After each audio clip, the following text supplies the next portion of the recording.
gotta get it to ya. Get it to ya.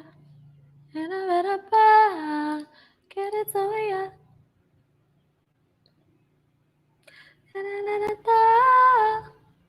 This is for the playback. This is for the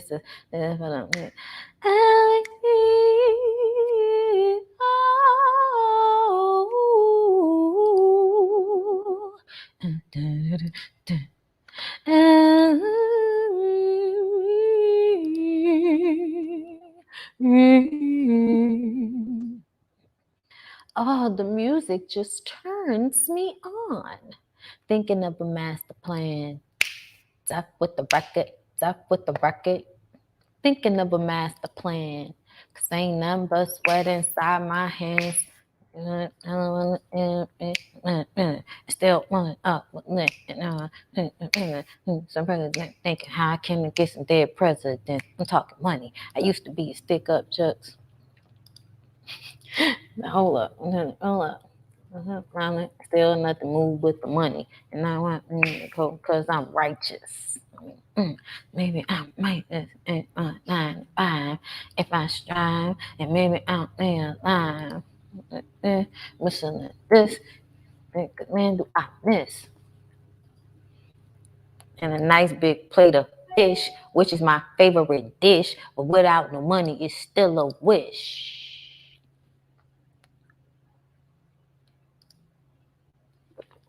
Hit the studio because I'm paid in full. Oh, what's up, y'all? Y'all here?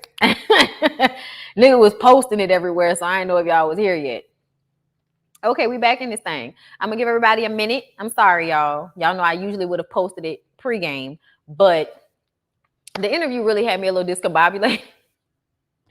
And that's not a bad thing, but you know how it was just kind of like reprieve, and I'll worry about everything else tomorrow. And I made this one because me and the girls were talking about what time everybody was gonna be going live, and I was like, hey, at the end of the day, my shit's about to go, private anyway. So, most people gonna be watching y'all anyway. So, well, it's fine.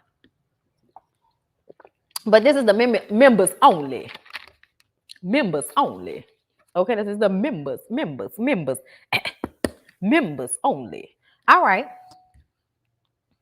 Look at people. Look at y'all trying to become little patrons and stuff.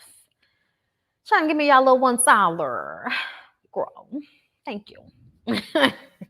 Listen, every dollar adds up.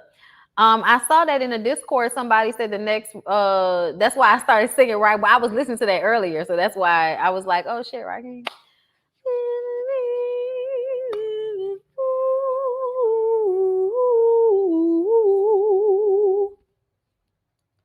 Yes, love the interview. Yay, I'm glad. First time. Hey, look, I'm a master plan. Death with the record. Okay. So it's 32 of y'all in here. That seems about right. 34. Look, I'm gonna give y'all a little bit more. I'm gonna give y'all a little bit more time. So did all of y'all see the interview last night? Tell them Bondy membership has its privileges. Get on board. Listen. Listen. I told them I wasn't going to keep doing that. I saw somebody in the chat saying that I should make the single mothers conversation just for the members. And I might do something where I'll allow only my members and Patreons to call in and speak on the topic. But I do want the video to be public because I'm trying to do different topics so it can help grow my channel. So making it just for y'all right now isn't smart, to be honest. Like, Love and Marriage Huntsville is established for me. That's easy to take that down and give that just to y'all because, people already know that I do that. They already like when I do that. They already want to come to Family Fiance to see what I'm going to say about this. So whatever, you know what I'm saying? I don't mind taking that one and giving that. And I still give y'all, other stuff that they don't get. Y'all get the watch alongs that they don't get. The other little things. So, and I'm always trying to like give y'all, things that I don't give to other people, or to everybody, but I think I'll do that. So like at the end of the live, I'll open up and I'll send y'all the link in here on the Discord. Patreon members, I'll send y'all the link, and then y'all can call in and I'll give y'all a minute to say how y'all feel about the topic. You know what I'm saying? We'll do it that way. That way I can ensure that it's not going to be no ignorant ass people on the line all the time like that. So that's probably how I'll do that.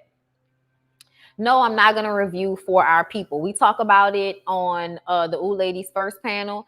I might consider doing watch-alongs ever so often, but like Tuesdays, I kind of like to take the day off.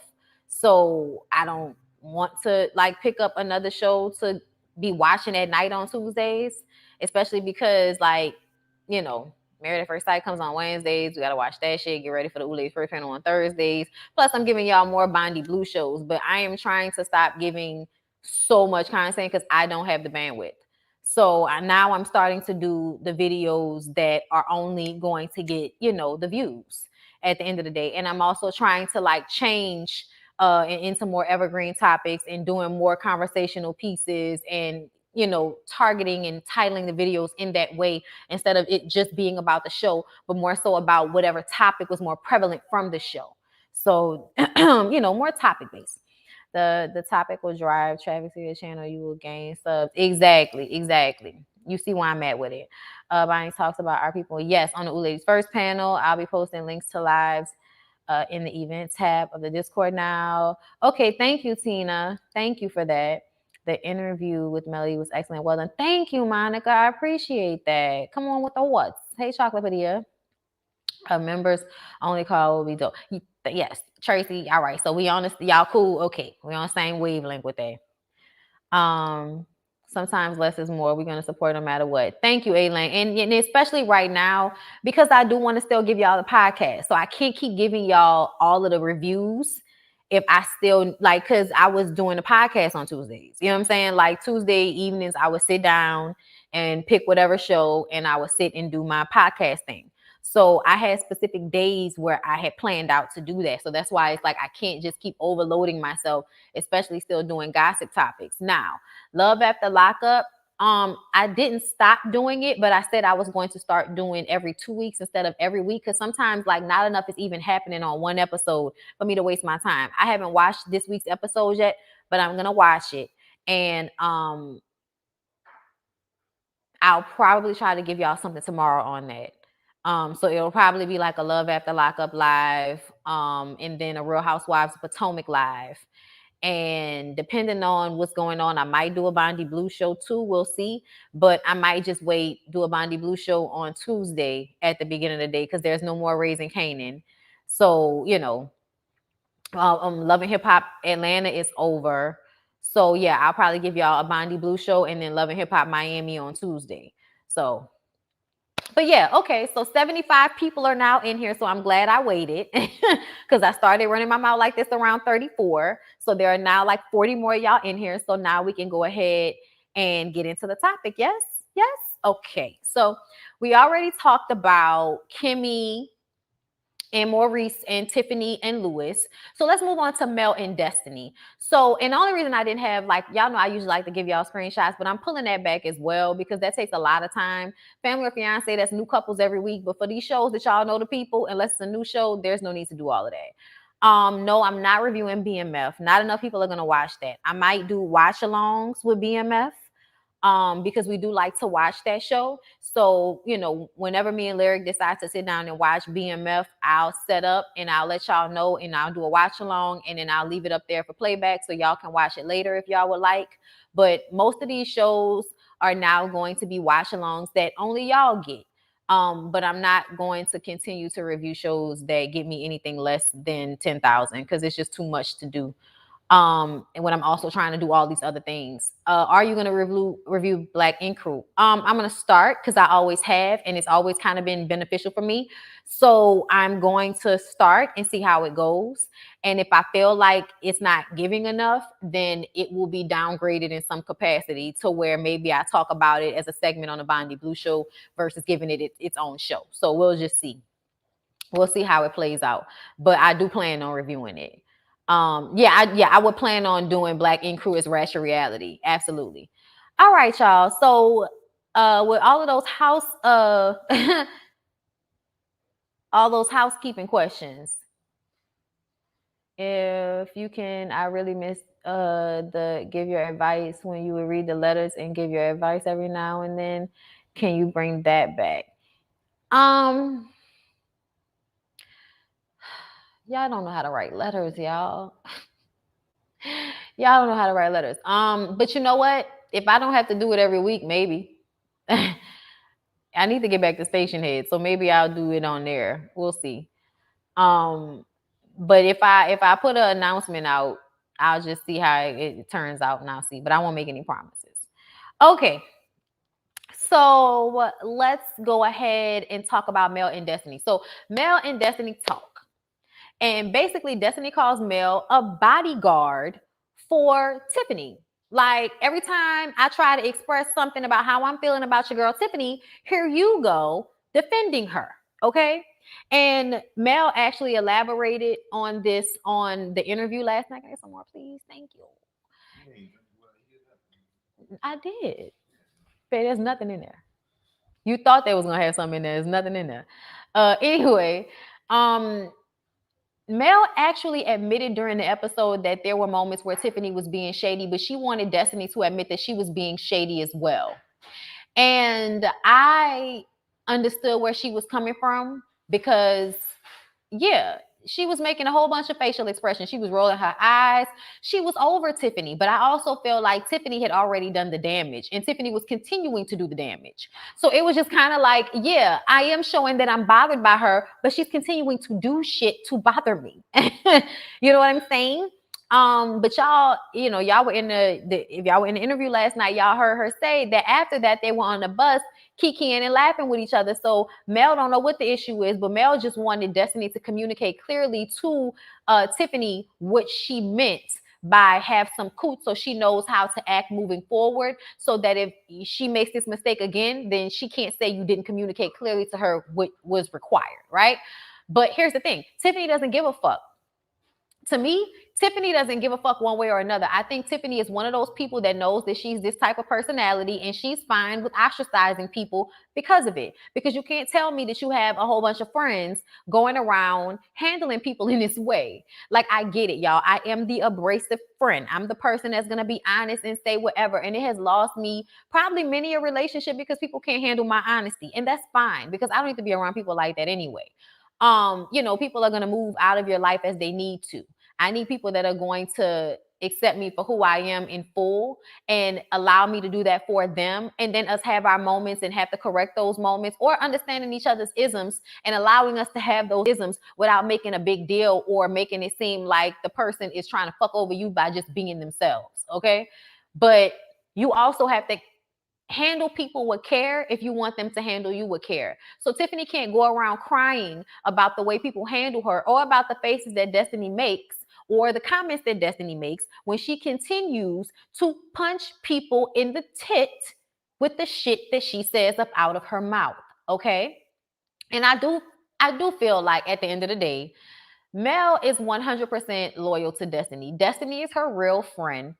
Tiffany is on the show because Tiffany is going to do what Destiny won't do, which is stir the pot, be messy, give more of her life than Destiny is willing to give. So yes, Destiny, you are my real friend, but I am not going to browbeat Tiffany for doing what needs to be done for our show to be successful.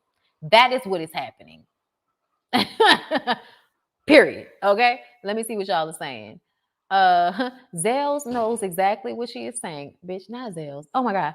Marcel makes sense a lot of times, but he's such an asshole that it falls on deaf ears. Child, I'm gonna break him down. Wait on me. I'm gonna break him down. Wait on me. Honest and shady are not the same. She uses keeping it real as a cover for being shady. I agree, because I feel like she's like, well, like there's almost like I'm excited about your mess. I'm excited that your shit might be, unhappy. There's a tone that you're almost like rejoicing in the fact that these people may have an issue that you can talk about right now, that you can, pinpoint and all that type of shit. I'd rather people be honest with me too.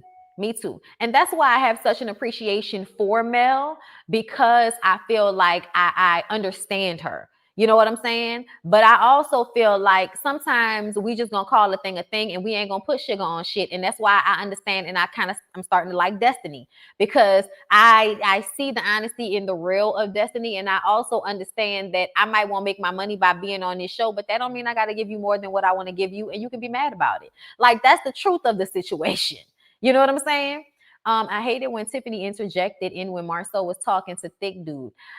I did too, but I also feel like as a woman, I don't like that you feel you can talk over me like I don't matter as much at this table, even though I still understand that men like to handle other men. And because of the way men can get, I'm more comfortable with that if that's what needs to happen. But see, if it was me, I would have also been like, oh, no. But the issue is directly with Lewis. But I probably would have jumped like, oh, no. See, what you need to do is talk to your fucking wife. That's what you need to do. Okay? I'm sorry, but I would have been Tiffany, and I would have been worse. I'm being honest with y'all. Lyric would have been like, babe, please stop. Now, fuck that, babe. Fuck that. How the fuck you gonna tell my husband what not to tell me? Fuck you. We gonna pillow talk all the fuck we want. What you gonna do? You don't bring your pillow talk back to a group. That's the point of pillow talk. This is true. This is true. Whatever y'all talk about, that's the rule. Y'all gonna talk, but you can't bring it back to the group. But there's always that one friend, I feel like, that you can't tell everything to, because they gonna tell their wife, and their wife gonna tell your wife, and that shit gonna make it back. It's just gonna make it back. You know what I'm saying? There's that one friend. There's always that one friend, y'all. I didn't like that either. Hannah Violet. When Tiffany interjected, yeah, I feel what y'all saying though. Mel and Destiny are true blue friends. Yeah, she is not friends with these women yet. So yes, Tiffany needs to fall back. Wait, are y'all calling? I know. I just realized that Crystal had been calling Tiffany Zales. I'm dead. Like Mel said in the interview, filming is work, and I feel like Mel is just doing her job, just like she said when she I don't know, but okay, I understand what you mean. Marcel makes sense when he not talking about his marriage or family. When he talking about other people's shit. But see, that's that shit. You can always do that outside looking in shit, but whenever you want inside, can't see the forest for the trees. Mel is passive aggressive. Yes. Yes. And no. I think that she's definitely passive. I'm not disagreeing, but I feel like there have definitely been times where she has been absolutely direct and not passive at all. Like there have been times. I was a bit surprised during the interview when Mel said that Destiny is really Theo.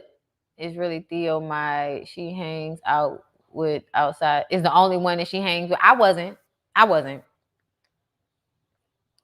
surprised. Tiffany loves the mess. She thrives on it. Yes. And we all like, gossip or to talk about. I like talking about things from a standpoint of like fixing or being better or understanding something that you didn't understand in the first place, not just for the sake of relishing in other people's pain or other people's misery or, other people's mess for that matter. Because I don't want people to be reveling in mine. You know what I'm saying? But I like to use things to commentate on because that's what I know how to do. I know how to talk. We all have our talents, okay? But she thrives on that shit in a way that I feel like is too much for me.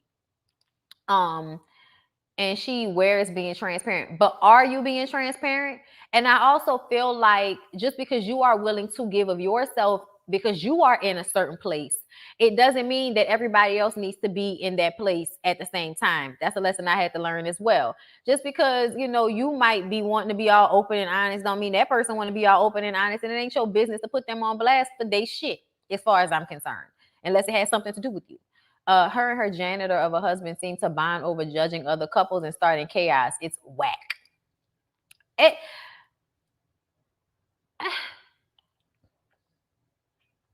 Yes and no.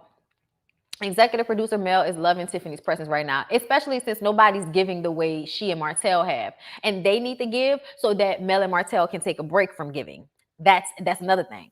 Although good for TV, Zales in real life is getting cussed out in my friend group because you are too comfortable and we just met you 16 minutes ago. Absolutely. Absolutely. Tiffany knows what she is doing, and I'm sick of her and her husband thinking they 11-month marriage is much better than everyone else's. The truth. Thick, dude. He is thick in the thighs. They swear their blink of the eye marriage is so solid. Child, thick dude can't defend himself. No, he defended himself. I honestly, y'all, by the time we got to the end of the episode, I was on his side. I'm gonna tell y'all why in a minute. Because sometimes I feel like facts are facts. Like they are messy. They are definitely the bone collectors, but they are needed on the show. And the truth of the matter is, I feel like I like the fact that there's a sense of holding people accountable. I'm sorry, y'all. Somebody needs to hold Marceau accountable, and nobody ever does it. Nobody but like Mel ever really holds, like none of the men hold Marceau accountable. And that is why I was feeling Lewis, because I feel like even though Tiffany started this mess and Lewis is messy just like her, they stood in their shit at the end of the episode. They stood in their shit. They did not hide their hand. They said, yeah, we said that shit. And, fine. You don't want the pillow talk? Fine. We'll discuss that. We won't pillow talk anymore. You got that. But you still need to talk to your wife. That shit right there, to me, that was the kicker. Because what can you say to that, Marceau? What can you say to that? Absolutely nothing. Because it was the truth. Their main issue, the main issue that, y'all, I don't even want to get into it. Wait till we get to that part. Okay, so Tisha and Marceau talk, and she asked what the guys did, and he says that they got together and sang. He was just being facetious, but she's like, "Oh, so we're lying to each other now?"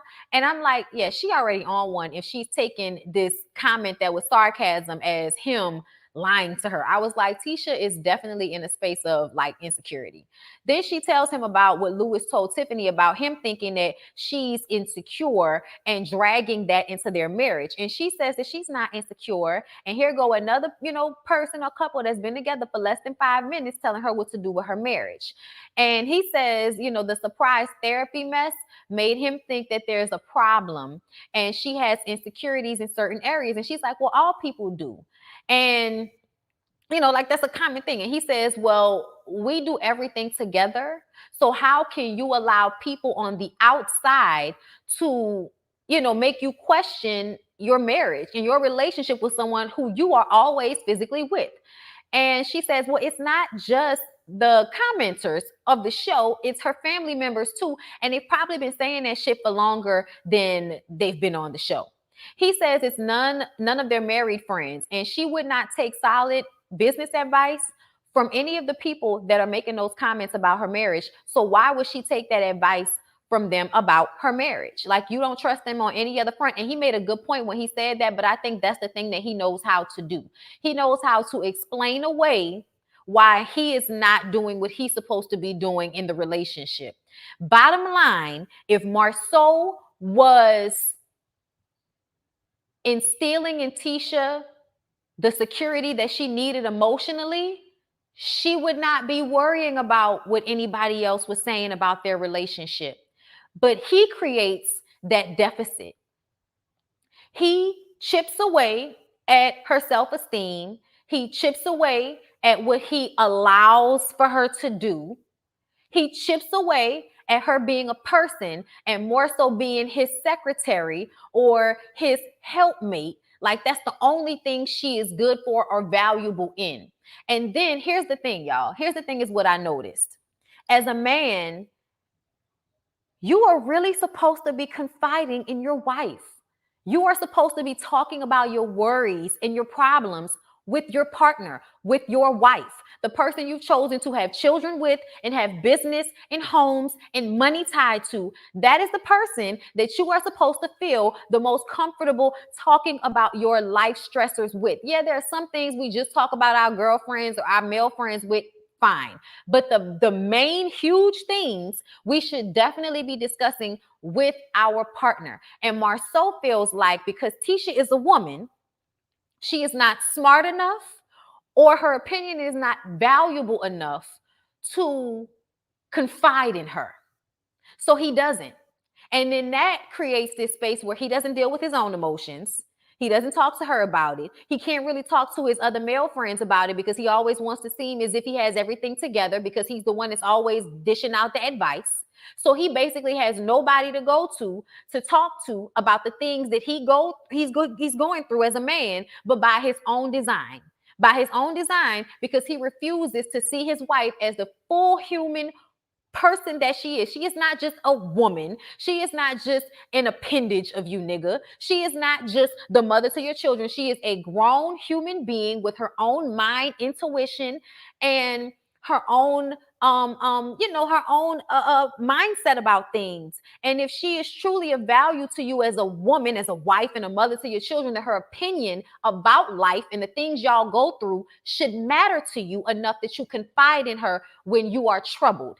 And the fact that you don't is one of the reasons why y'all don't communicate. You don't listen to her, and you are sitting there struggling and having a hard time when all you would have to do is relinquish the control and lean into your wife and let her be the support system. And then when she asks you for certain things emotionally, give her those things in return so she can then give you that same patience back when you need it.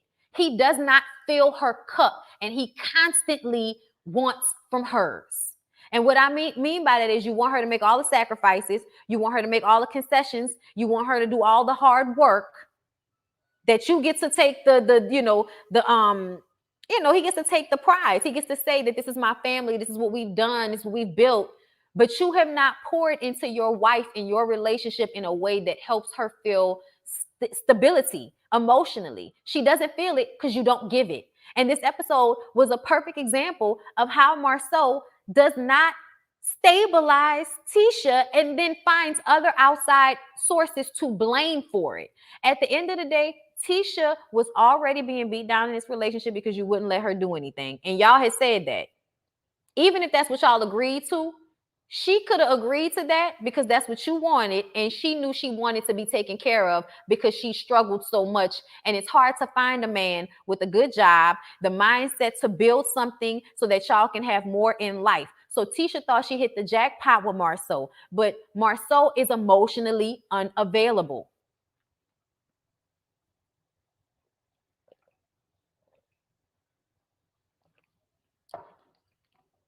And see, they always forget that part of the Bible when they say, because all of the things in the Bible ain't wrong, y'all. When they say that finding a woman, you find the woman, you find it the good thing. It is because men's lack of balance in feminine and in masculine means they have a really hard time with introspection. They have a really hard time with dealing with their feelings, dealing with their emotions in this society.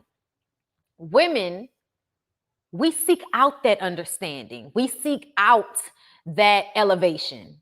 So we then, in turn, give that to our partners because it's something that they haven't been given, haven't been shown how to do, don't have the necessary tools themselves. But as women, we do. So we give that to our partners. It is up to our partners whether they're going to be receptive.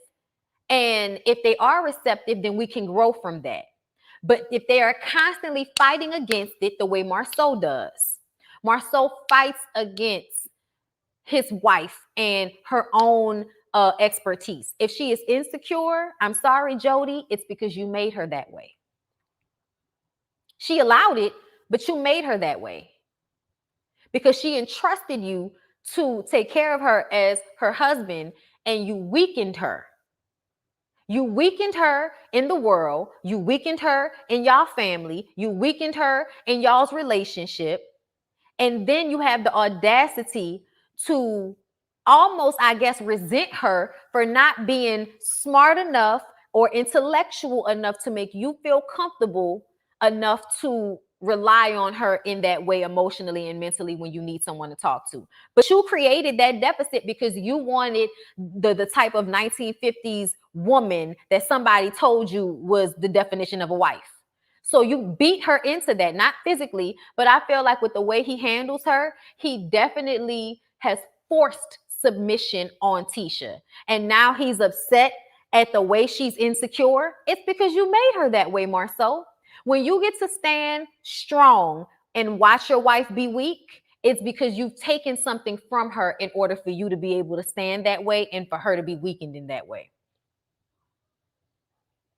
Like, like, come on. You know what I'm saying? Like, it's ridiculous. Let me read some of y'all comments before we move on. Marceau and Tisha are both unhappy and depressed. They are suffocating each other due to the lack of communication. They truly need therapy. Yes. He is so narcissistic. Destiny was spot on in that confessional. He can't live up to the hype in his own mind, and it's impacting impacting marriage. Yes, absolutely. Absolutely. When you can't even name the feeling, it's impossible to heal the feeling. Child, when he said he did not know what happiness felt like, I said, Marceau, how do you think your life is of any real value, enriched in any type of way, if you can't identify happiness in life or marriage? That was a real thing to say. That was a Freudian slip. That was something that he put out there that he didn't even mean to put out there, because it told a lot about him.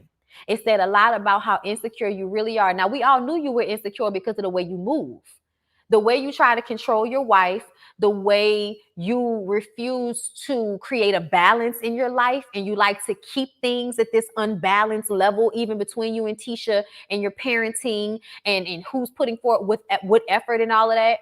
Like, I think somebody told him in order to be happy, he needed to make sure his wife was constantly on her toes. That lady needs some type of reprieve from him at the end of the day. Marceau is emotionally unavailable. So emotionally unavailable. Exactly. His mindset is truly dysfunctional. Marceau is also controlling. So much of that is so much so that instead of renewing his vows, he embarrassed his wife so he could remain in control. Shaking my head. I read that all over last night's episode, especially. Yes, he made her like this. I do agree. Preach. Okay, at Angie B, that's it. Exactly the problem and what's going on with Tisha and Marceau. What did Angie B say? What did Angie B say? Let's go all the way. Okay. Yeah, y'all are both unhappy and dysfunctional. Yes, yes, yes, yes, yes. Okay. Not Jody. Yes, Jody. Please believe me. Tisha and Marceau is exactly how I imagine how these rich couples dynamics play out in reality. The husband is emotionally absent and the wife ends up resenting him. Bullseye. He kind of regrets it now, shaking my head. Dummy. Would you do an interview with Wanda J. Blige? No, I would not. I don't feel like, I mean, I'm not gonna say I would not. I feel like I don't know what factually would come from the interview. I would want to ask her about, Tisha's upbringing. I would want to ask her about the men in her life. I would want to ask her, what her issue is with Marceau, what she thinks the issues are, what their relationship was like when Tisha was in college. Like, I would like to ask her perspective on those things, but I often wonder if because she likes to keep mess up, we wouldn't be able to get anything of substance from her. What's sad is that Tisha been dealing with this. Marceau didn't just get this way. He is not going to want to change. I feel like he will leave her. I think she should leave first. Yeah, he mentally beat her into submission. At the end of the day, Tisha holds 2 master's degrees. She may not be able to talk, but in the classroom, she's together. And listen, when she told him that they needed to get a general manager that had expertise to teach Jalen what to do, and Marceau still didn't listen to her, that was another example of him not valuing her opinion enough to listen to her, because she could have saved him from making the mistake that he made. It was their mistake to make, but she told him. And then what happens? She works it from a place of being really insecure in the business because he won't listen to what she wants. And then she tries to use her power against Jalen because her husband won't give her any power in their dynamic. In the preview of next week's episode, she said if there's anything I can do, he cut her off and said, you can listen more. Yeah, I saw that. And I thought that was hilarious because I feel like he doesn't listen either. He doesn't listen. And I also feel like, so you mean to tell me this lady doesn't listen to you?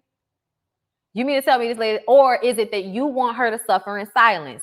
So what that means is if I tell you I don't want you to surprise me with a commitment ceremony, don't surprise me with a commitment ceremony. Don't still put me in that situation. You don't listen. He's right about that, because she shouldn't have put him in that situation. But at the same time, he shouldn't have had a problem with being put in that situation. Okay? True, he did say he met Tisha. She was so confident. What you think? She magically? You think social media made that lady turn? Like, no, that lady, that was a long process that you put that lady through. Okay? It's just that now she's being able to hold the mirror up to herself to see what you've been doing to her this whole time. But it's been happening the whole 15 years y'all been together. The reason why Marceau, he's so unhappy, is because it's a matter of time that the truth come out about what he's doing behind closed doors. Maurice told Marceau that, in so many words, you don't always have to flex or something. Yeah, he said whenever you flex, you make her weaker. Meaning that because he knows in some way that he is intellectually stronger than Tisha in some type of capacity, he will use that over her. If he knows that he can use something over her to get his way, he will. And honestly, it's an act of violence against your woman, against the mother of your children, your wife, to hurt her intentionally to get your way. And he does that all the time. Bondy, you're on point, but I can add, Marceau's insecurity is poisoning the family. Absolutely. His sons are going to have terrible, terrible relationships, because they're going to think that they've seen the right way for these things to go. And really, they're just going to find a woman to emotionally abuse like their father did Tisha. Y'all, I'm going to go run to the restroom really quickly because I have to pee really bad. And I've been holding it. But I'm gonna use the bathroom real fast, and when I come back, we're gonna move on. Okay. I'm really enjoying this conversation, so please don't go anywhere. Waiting room music.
Okay, I'm back. Sorry.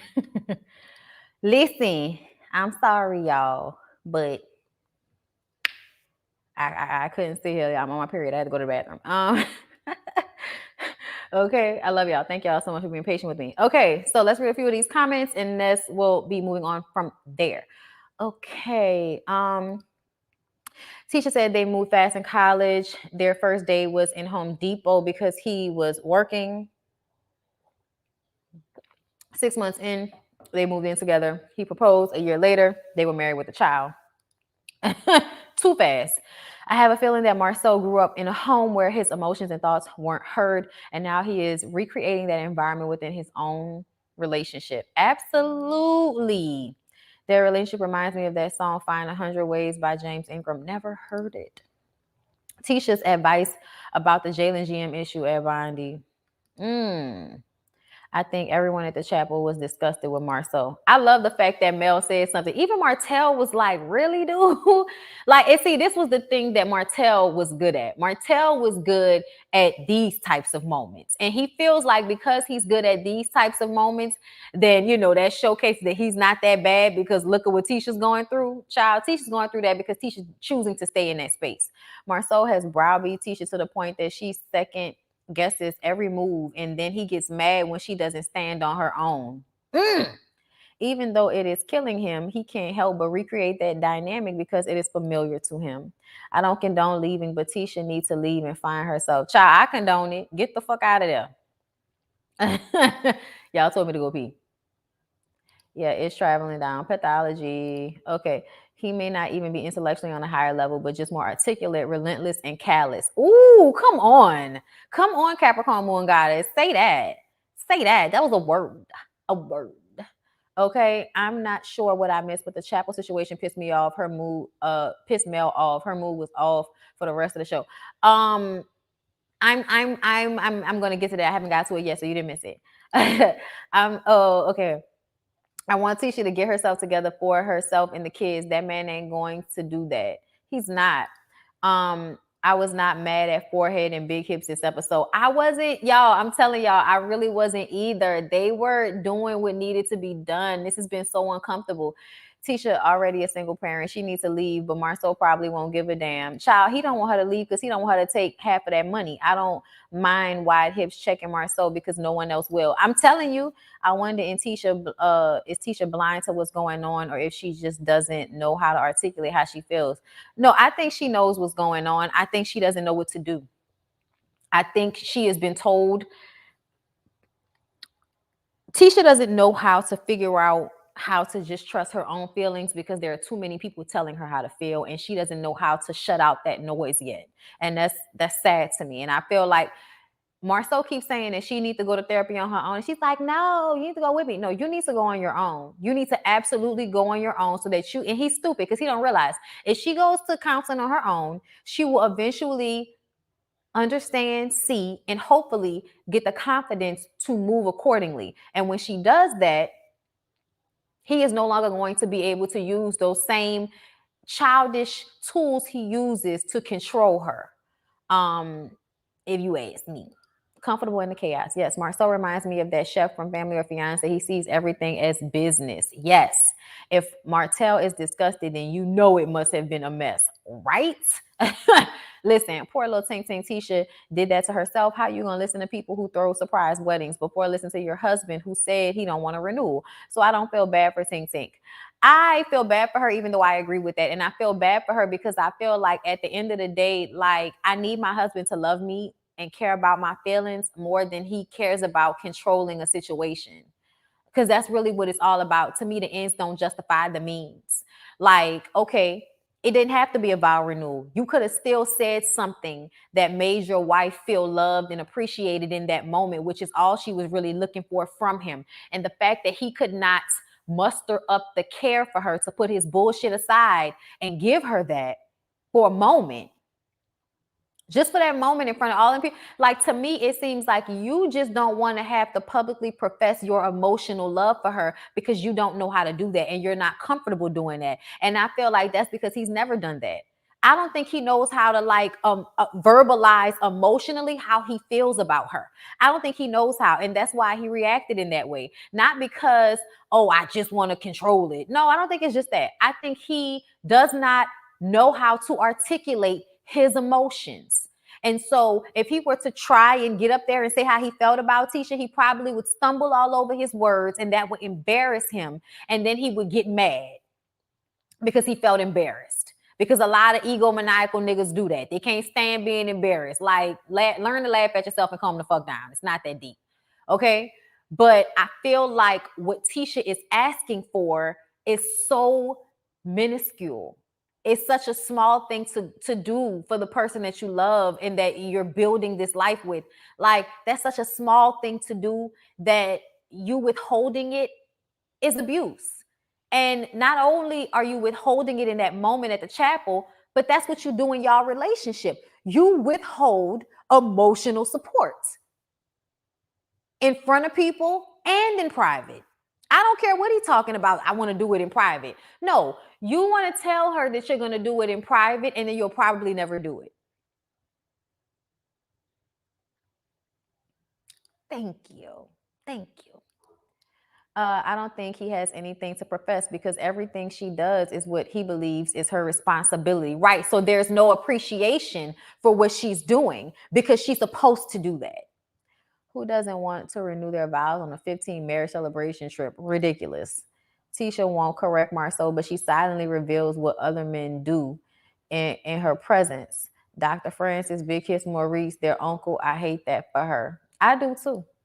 My husband would have never left me out there hanging. He would have told me later about putting him on the spot, though. Marceau just don't care about her feelings at all. He hasn't had to.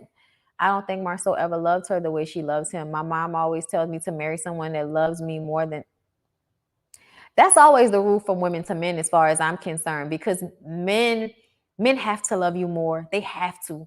Because if they don't, society does not make them accountable to you in any way. So unless they fully love you all the way through, they will not try to be better for you. They will not try to fix themselves because the world doesn't tell them they have to, because they're men and it's all, to their liking. And their liking a lot of the times is them not having to be accountable for the things that they do that are fucked up, or the damage or the hurt or the callousness, But then women have to be all strategic and shit about their tone and how they present things. And, that's why I always say I don't like that, women are always trying to turn themselves into a fucking pretzel. You know what I'm saying? For a man to not have to deal with blunt honesty. Like, no, like, why do we have to continue to do all of that when we don't get, you're not giving that. So why should I have to give that? You know what I'm saying? Marceau chooses domination instead of collaboration with Tisha. Absolutely. But Tisha and Marceau had the conversation about the renewal thing and spontaneous. And when she wanted to be spontaneous with the wedding renewal, with the vow renewal, he wanted to be spontaneous with a threesome.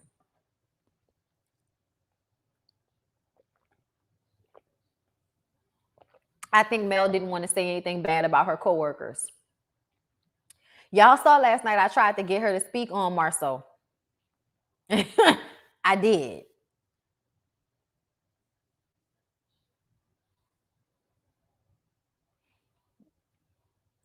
Anyway, so y'all, Tisha goes to talk to Tiffany. She explains that she felt the timing was off because she was trying to focus on positive things. And Tiffany says, but we're good though, right? I almost felt like Tiffany dismissed Tisha's feelings in that moment.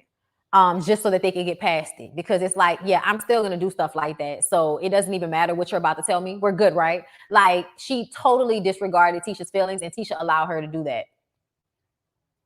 Yeah, Mel was keeping it cute. Listen, I asked. Don't say we didn't ask, because we asked. Okay. She tells them that because she had that conversation with Marceau, she won't do the surprise commitment ceremony. And Tiffany and Lewis try to convince her to rethink it, which I feel like was like not the move to make. And this was them being messy for sure, setting her up for the okie doke for sure. And this was the moment that she made the mistake of listening to the two of them. But that is because Tisha is so gullible. She's so gullible.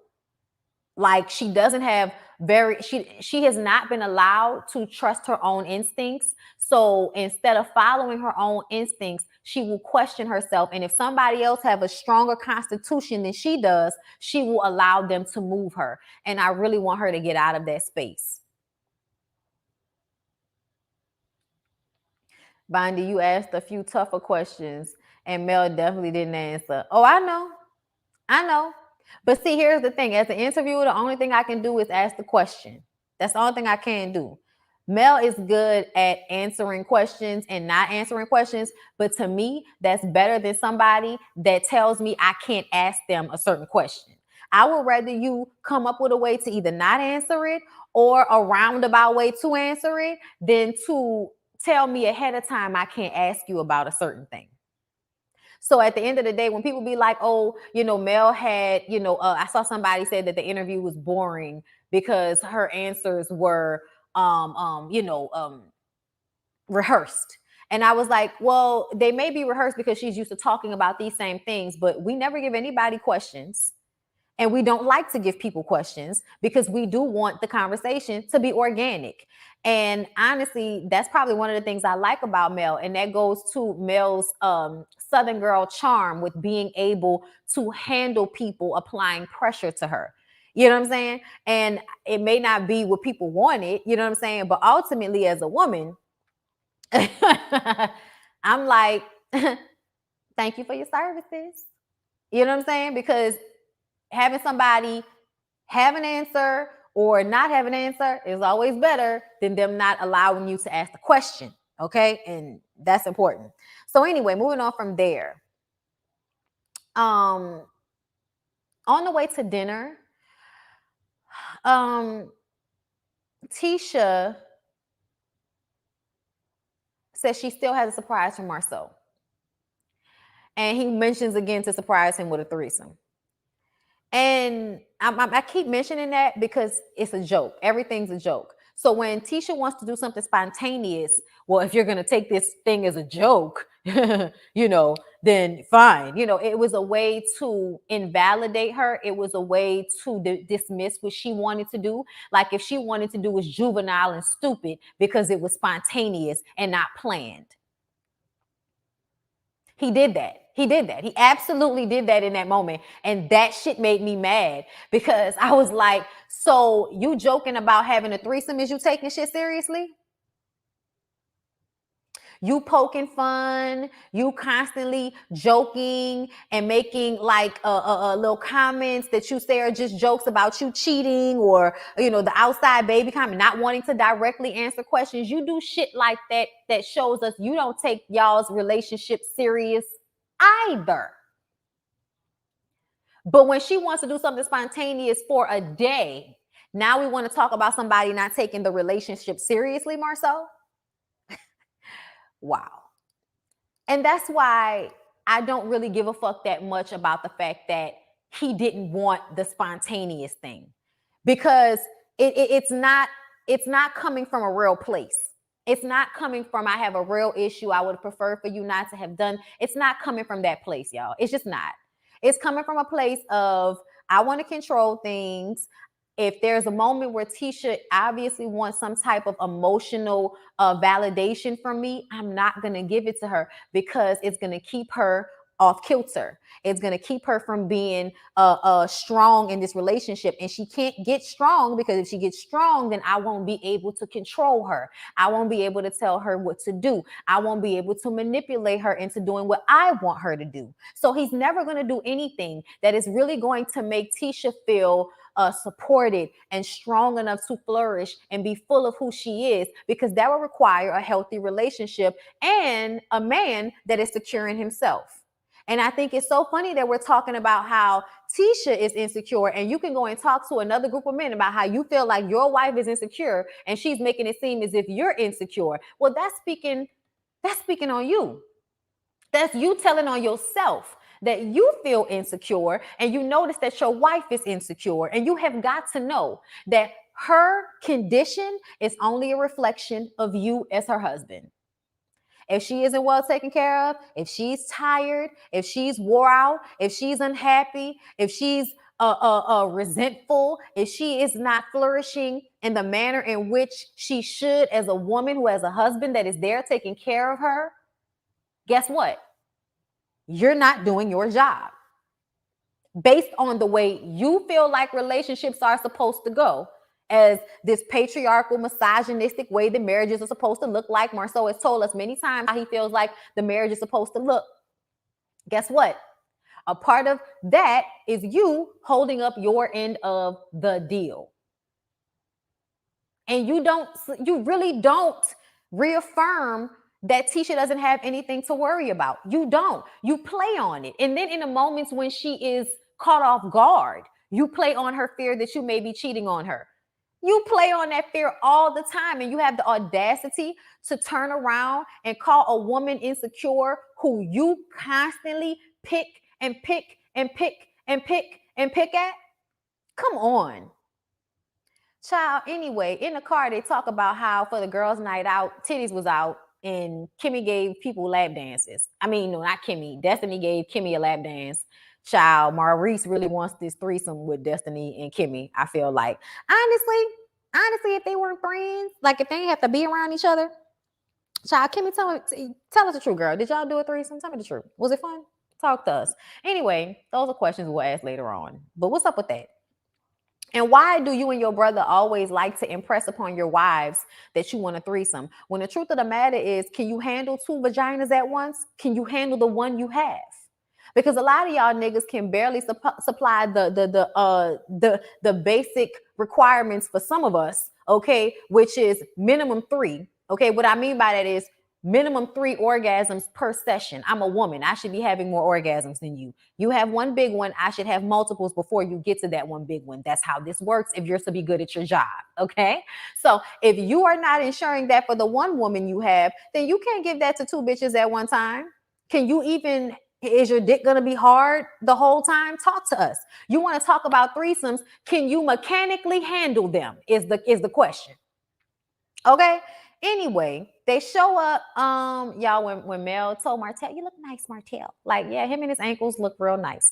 They show up to the wedding chapel, and Martell, y'all, I ain't gonna lie, y'all, I thought it was an embarrassing moment that Martell thought that Mel might have, like, no, nigga, that's not happening. She is not about to surprise you with a let's get married after you just called her a side chick yesterday. I don't know what the fuck is going through your head or anybody else's, Kimmy, you included. I know y'all want the hosts to get back together, but that man called that lady a side chick yesterday. Please stop trying to get them back together. Stop trying to make fetch happen. It's not fucking happening.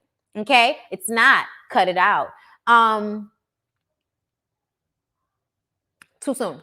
Tisha and them, they go in and Tisha's I open it up to everyone, okay? Anyone that wants to recommit, you know what I'm saying? And Marceau is like, no, I'm not doing this.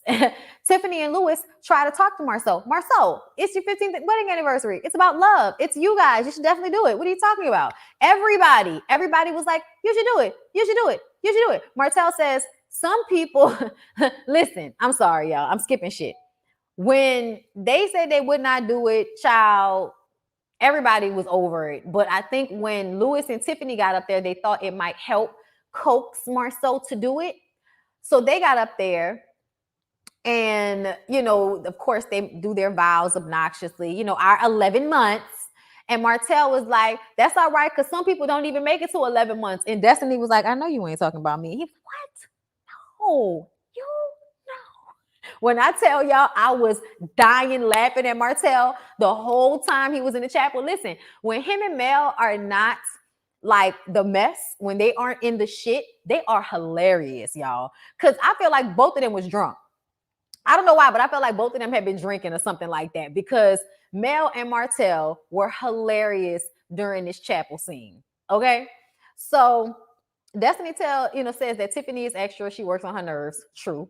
Tisha tries to get the others to, also do it. But Marceau wants, he says, I'm not doing it. Okay. I want to do it the right way. And I'm like, and that's not Vegas. Dude, if you want to have a fucking Cosby's episode of your vow renewal, I get it. But you could have simply stood up and said, Tisha, listen, I know what you was trying to do here, but I love you and I value our relationship and our marriage too much for me to have it be this basic. So let's plan something better. For maybe next year, let's plan to do like the vow renewal next year, and it'll just be, how we want it, without this. But I love you and I appreciate you and I appreciate the sentiment.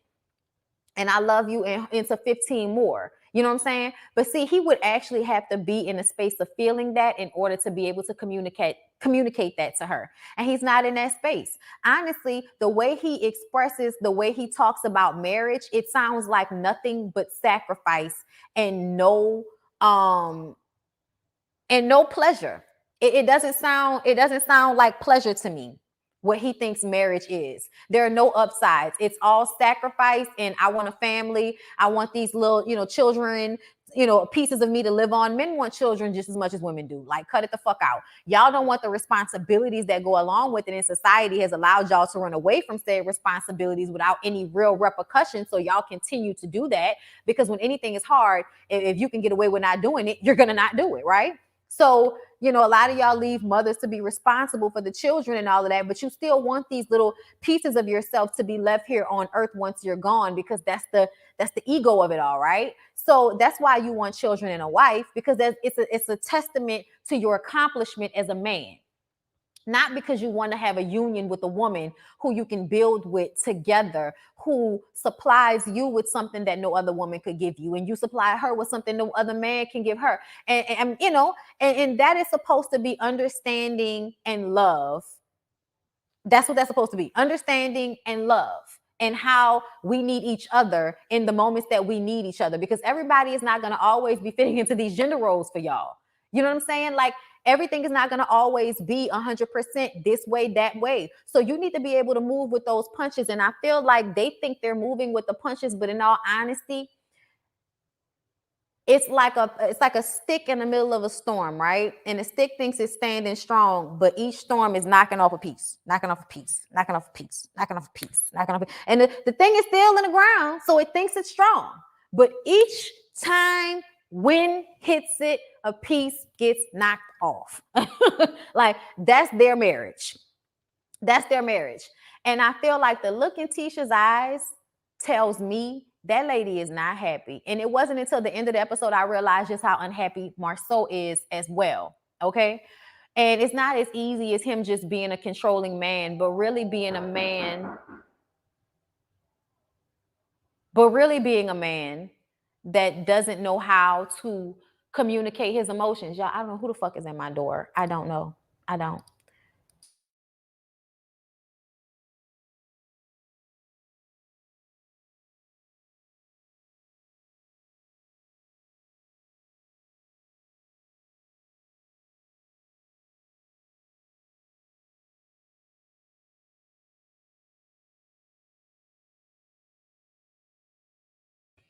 I'm sorry, y'all. Anyway, back to my notes.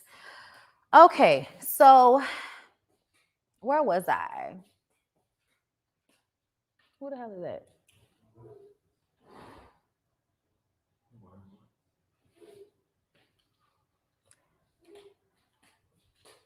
You're not gonna see? Oh. Okay. So anyway, y'all, when Tisha says that she won't force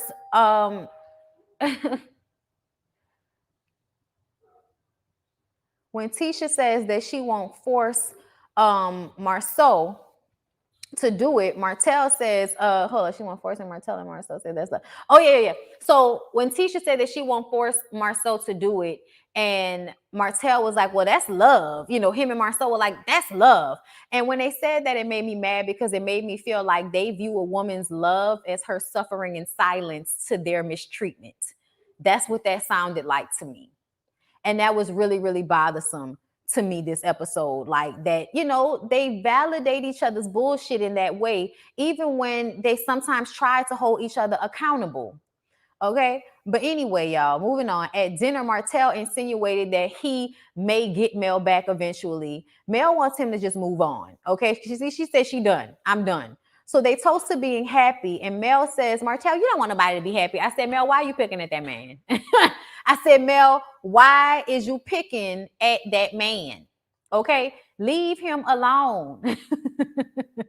Okay. Even though I feel what she said. She said, that man told me that he hoped that I never find happiness ever again in life. That's what he told me. So be sitting here talking about you want somebody to be happy, because that's not what you told me. You told me you wish I never was happy. Shit, I was like, sometimes just be mad at somebody. I think she just be mad. She just be mad. People be like, "Oh, you picking?" But I honestly feel like being forced to be around him, knowing how upsetting and how annoying, and I just feel like she be mad at him. Just like he get upset that he can no longer have his family, she gets upset that he ruined things. And I think sometimes she makes little comments and says little things out of her frustration. And when you think about everything that she's been through with him, it's almost like, so what y'all want me to say? You know what I'm saying? Like, you want me to say I don't understand when I know for a fact that in real life, this is how shit is. If I have to still be around this nigga and he's still being an asshole to me, sometimes I might just say shit that I probably shouldn't have said, but fuck that nigga. Okay. Like, I really feel like that's how she be feeling sometimes.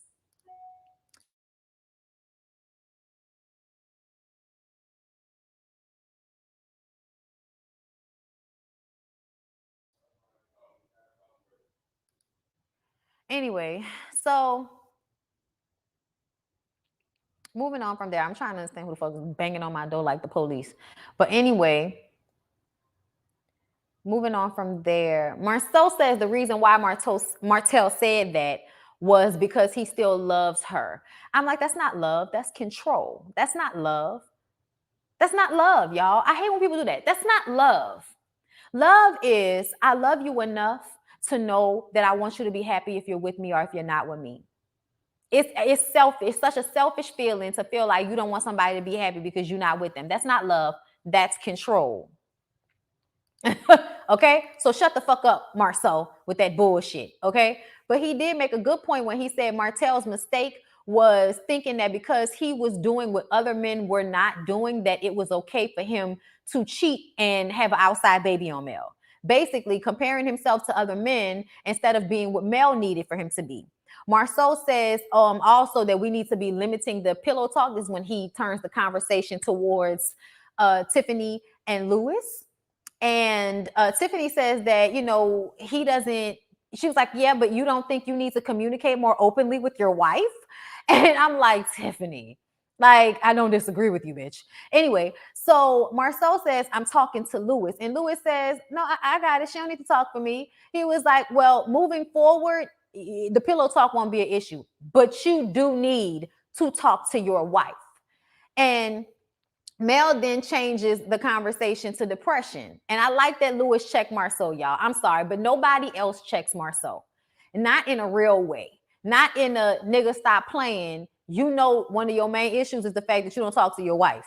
And honestly, y'all, the truth of the matter is one of the main rules in relationships is that nobody should be able to tell me something about you that I don't already know. Nobody should be able to tell me something about my partner that I don't already know. That is a problem. So when he talks about his feelings with the men about his wife, but doesn't talk to his wife about how he feels about his wife, that was his mistake. That was his fault. That's what he should not have done. Okay? When they moved on to the depression conversation, because Mel brought that up, Lewis says, you have to fight for happiness. And Marceau says that he doesn't get his hopes up high, so he's resting at 0. And he didn't realize that going through life, not reaching, and I see that's what I understand, because you reach for more because you try to have more. The real estate, the show, all of that is y'all trying to create wealth, trying to have more. So how do you expect for me to believe that you are in fact resting at 0? How? But either way, he says him not getting his hopes up in areas of his life has caused him depression.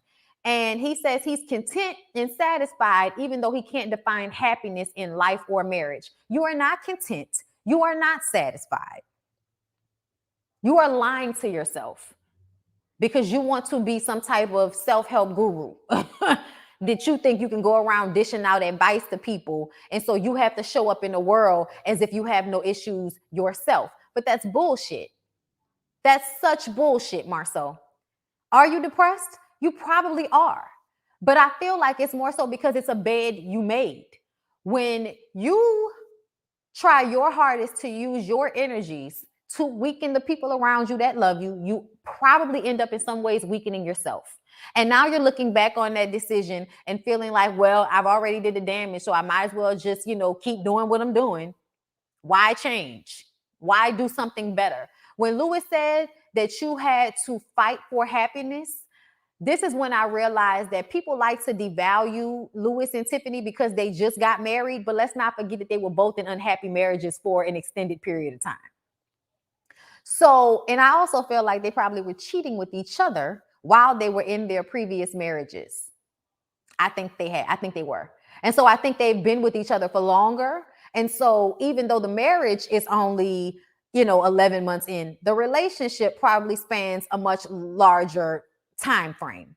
And I feel like with both of them being divorcees, they kind of have divorcees, whatever, they have the perspective of watching something beginning, middle, end, and then having to live outside of that and having to move on from that and make different decisions on the back end so I don't end up as unhappy as I was the first time. They still have that knowledge, okay? To be clear, they still have that knowledge. And I feel like where Marceau fails is not realizing that just because you've decided that divorce isn't an option does not mean that eventually Tisha won't leave you. So work on the shit and try to make it better before it breaks, before there's no going back, before you have taken more from that lady than she can give back to you. Because women tend to do this. Women tend to go through so much trauma and so much pain and just stick through it and stay until one day they decide, I've had enough. And now I'm going to go. And when they do that, they check out. And when women check out, we check the fuck out. And it is hard to check back in. And the woman has to want to check back in. And if the man doesn't make her feel like he's worth that, then she won't. And she'll leave him like Mel did Martell. Because Martell made her feel like he made her feel like he was not worth her going through the scrutiny of being with him because he had not fixed anything that he needed to fix. And it's the same thing with Marceau. But Tisha is just not strong enough to step away. And that's upsetting. But what he said at the end of the episode about the depression, I said that is very much probably true, Marceau. Very much probably true. That you probably are depressed. Y'all are both probably unhappy people. But at what point do you take responsibility for your unhappiness and try to find a way to fix it instead of feeling resigned to it? Like, this is just what it is, so I have to deal with it. That's how he feels about it. I just have to deal with it. That's bullshit. This is your life. And if you can create a business for yourself, if you can create this financial empire for yourself, then why can't you create emotional and mental stability and happiness for you and your wife and your family? Why can't you do that? Why can't you do that? I don't understand. All of it's hard, but all of it has the benefit at the end, or has the benefit of a better outcome, or even just for you to be better as a person, because going through these things fully aware and being receptive to thinking about how to be better only make you better as a person in any realm of your life when you are being honest and real with yourself. But if you are not being honest and real with yourself in your base level commitment of marriage and being a father to those children, you're not even being real with yourself. You are not flourishing. You are not benefiting. You are not having the life that you are perpetrating to people. Because you're not connected. You can't perpetrate having it figured out when you have a disconnect from your head to your heart. And Marceau has a disconnect. And Tisha has now had to create a disconnect because you keep breaking that lady heart. And I don't give a fuck what nobody says. She set herself up for that, but it was still his responsibility as her husband to not put her through that type of embarrassment and pain just because he loves her. So to me, Marceau failed at his job on his 15th year anniversary with Tisha. Tisha failed at her job because she didn't listen to him. And he failed at his job because he still refuses to consider her feelings above his own discomfort. And that's their issue. One of their issues, child. Well, I've been talking for long enough. That's all I got. Okay, that was the most honest thing Marceau has ever said. Yeah, in the infamous words of Robert Kelly, when a woman better, no matter how you may. Marceau is on some bad marriage for life type stuff, and not in a good way. Jada and Will are in some bad marriage stuff in a good way, meaning that they give each other the space to figure their own shit out and to be better people. And then they have to fit around that if they want to stay together versus trying to control each other and fit each other into a box, which is what Marceau is doing with Tisha. And I feel like what she does with him as well. But if we're really like being honest, the misogynistic, the patriarchy, you're supposed to be leading by example, nigga. Lead. As the show is just exasperating the whole situation, right? That's why I say Tisha will leave before Marceau does. I think so. I felt bad for Marceau. That's not a good place to be emotionally. It's not. But I don't feel bad for him because just like with the family or fiance dude, once somebody has told you what the issue is, how many times are you going to refuse to listen and fix the issue? You know what your issue is, but I don't want to go to therapy. I don't want to get help. I don't want to do better. I just want to be fucked up. That's what you're saying. That's what you're saying, essentially. And people don't like to admit that, but that's exactly what you're saying. When somebody tells you what the issue is, you know how you can work on it, you know how you can fix it, and you still refuse to do it. I'm convinced Marceau has an old school hoe that knows how to shut her mouth and keep things off social media. I do too. That's what I think. Marceau is selfish. Even his cry for help is selfish. His wife brought issues to the forefront. All of a sudden, he has an issue. Child, when they asked if he had an issue in therapy, he said he didn't have any issues, and now all of a sudden, Tisha doesn't listen. I'm just worried about the kids at this point. Everybody should be worried about those kids. They are a sad, sad couple. They are. He acts like he has a Capricorn moon like me. Gotta evolve and learn how to tap into those emotions and not be emotionally detached. Yeah, because you're not really living. You're not really living. And that's why you don't know what happiness is, because you're not here. You're not present. You're not emotionally present. And you have to be in order to experience life at its fullest. And anybody walking around life not experiencing life to the fullest enough to not be able to define happiness for themselves is ridiculous. Happiness for me is doing whatever the fuck I want to do. That's very simple. Very simple. I get up, I'm happy in general. You know, there's a lot of shit going on in my life, but I try to maintain and still be a happy person because essentially I prayed and sought to get up every morning and do what I wanted to do because I spent my entire life doing what everybody else wanted me to do. From parents, school, expectations, jobs, everything, my career, ran my life. Ran my life. What had to, everything had to be done on their time, somebody else's time, what somebody else needed. And now my life is on my time. And I am extremely blessed and fulfilled to be able to say that when I get up in the morning, I dictate how my day is going to go. That's a blessing. Extreme blessing. But I also have my mother to thank for, and my father to thank for being retrospective. Somebody that can look within, somebody that can look at their life, can analyze themselves as well as other people, not just y'all, but myself as well. You know what I'm saying? So people just got to do better. They have to want to do better. And some people don't want to do better enough because some people really like being in their dysfunction. It's comfortable for them. They like being angry. They like being sad. Whatever the fucked up thing is, they like to stay there because moving away from that is so uncomfortable in their mind, even though it may be the best thing for them. I've seen my own family members, like in their lives, just completely decay in a way because they refuse to get out of their own way. Help for a lot of Black men equals weakness. Not saying it's right, just reality. No, you're right. But that's not weakness. That's not weakness. Especially when you use God to uphold your misogyny, then you need to also realize that God gave you help. So take it. I just hope Maurice isn't as bad as him, but Maurice still has the same ideals and mentality. Marceau and Tisha are on his ride and die crap, like so many on this ride and die crap. Like so many, in the regret as possible. Exactly. On the reunion, I wish the host would ask Tisha to explain the way she is happy in her marriage because I really want to hear her response. She ain't gonna be able to communicate it. That's a great feeling to do just for you, right? I pray for that one day. Man, pray for it. Pray for it. Speak it. Say it's already done. So embarrassed and sad for Tisha. She isn't my fave, but damn. That's how I feel. Codependent and comfortable. That's how they be, y'all. That's probably why I give Marceau a little sympathy. My dad is 63 and just not trying to change. And it gets deep why folks may move like that. But you know, here's my thing with that. I do give sympathy because I do understand that myself about Black men and their plight. But Black women have that plight too. Black women have that plight too.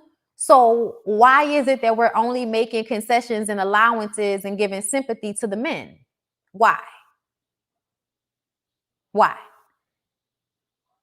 When the women are the ones that not only go through these same things racially in the world, you know what I'm saying? Being Black, being women. Okay, so having to protect puss because niggas always trying to take it from you. You know what I'm saying? So women have their own set of challenges being Black women in this society. Why is it that when we get home, there is nobody there for us to unleash, relinquish, relax onto? Why is that not, you know, why is everybody always trying to give the sympathy and the understanding to the man and not also giving it to the woman? Like, I need for people to ask themselves that question, as if what Black men go through in this society is so much different and worse than what Black women go through. And it's not. It's not. It's just not. Like in no way, shape, or form. Is it? It's not. Facts, Bonnie. People only show sympathy for the men when they feel that too, but also have the responsibility of the family in the house. True, because I can't imagine how Tisha really feels. I pity her. Y'all, I often like feel very sad for Tisha. I often feel very sad for Tisha. Like I just want Tisha to wake up. I want somebody to hug Tisha, let her cry real hard. But you know what the problem is, y'all? I'm so sorry to say this, but Wanda J. Blige did not give Tisha the building blocks for her to be able.